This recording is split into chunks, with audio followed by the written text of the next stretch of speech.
नमस्कार दोस्तों और हमारे चैनल में आपका स्वागत है। आज हम भारत में गिद्ध संरक्षण के बारे में बात करने जा रहे हैं। गिद्धों को अक्सर गलत समझा जाता है और अन्य पक्षियों की तुलना में कम सराहना की जाती है, लेकिन वे हमारे पारिस्थितिकी तंत्र में महत्वपूर्ण भूमिका निभाते हैं। दुर्भाग्य से वे विलुप्त होने के गंभीर खतरे का सामना कर रहे हैं।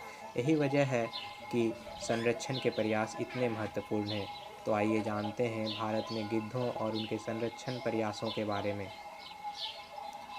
गिद्ध मुर्दाखोर पक्षी है जो मरे हुए जानवरों को खाते हैं। हमारे पर्यावरण को स्वच्छ रखने और बीमारियों को फैलने से रोकने में मदद करते हैं।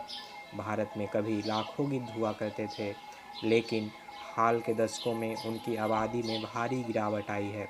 इस गिरावट का प्राथमिक कारण डाइक्लोफिनेक का उपयोग है, जो एक दर्द निवारक दवा है जो अक्सर मवेशियों को दी जाती है। जब गिद्ध डाइक्लोफिनेक से इलाज किए गए जानवरों का मांस का सेवन करते हैं, तो यह गुर्दे की विफलता का कारण बनता है, जो अंततः उनकी मृत्यु का कारण बनता है।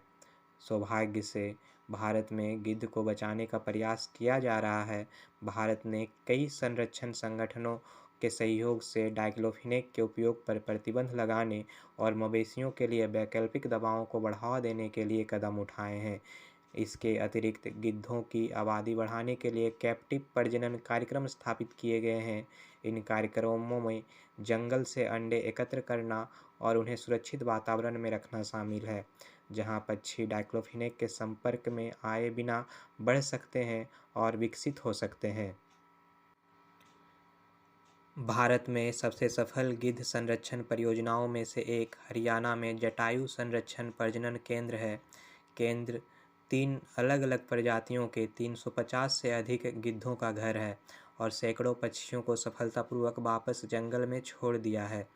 गिद्धों के महत्व और उनके संरक्षण के बारे में जागरूकता बढ़ाने के लिए केंद्र सार्वजनिक आउटरीच और शिक्षा कार्यक्रमों में भी शामिल है। अंत में, हमारे पारिस्थितिकी तंत्र के नाजुक संतुलन को बनाए रखने के लिए भारत में गिद्ध संरक्षण महत्वपूर्ण है। गिद्ध भले ही सबसे ग्लैमरस या प्यारे पक्षी ना हो, लेकिन हमारे पर्यावरण को साफ करने में उनकी भूमिका महत्वपूर्ण है। सरकारी एजेंसियों और संरक्षण संगठनों के प्रयासों से भारत की गिद्ध आबादी के ठीक होने की उम्मीद है। इन प्रयासों का समर्थन करके और गिद्ध संरक्षण के बारे में जागरूकता फैला के हम यह सुनिश्चित करने में मदद कर सकते हैं कि आने वाली पीढ़ियों के लिए ये पक्षी हमारे पारिस्थितिकी तंत्र में अपनी महत्वपूर्ण भूमिका निभाते रहें। देखने के लिए धन्यवाद। इसी तरह के जानकारीपूर्ण वीडियो प्राप्त करने के लिए हमारे चैनल को लाइक, शेयर एंड सब्सक्राइब ज़रूर कर दीजिएगा।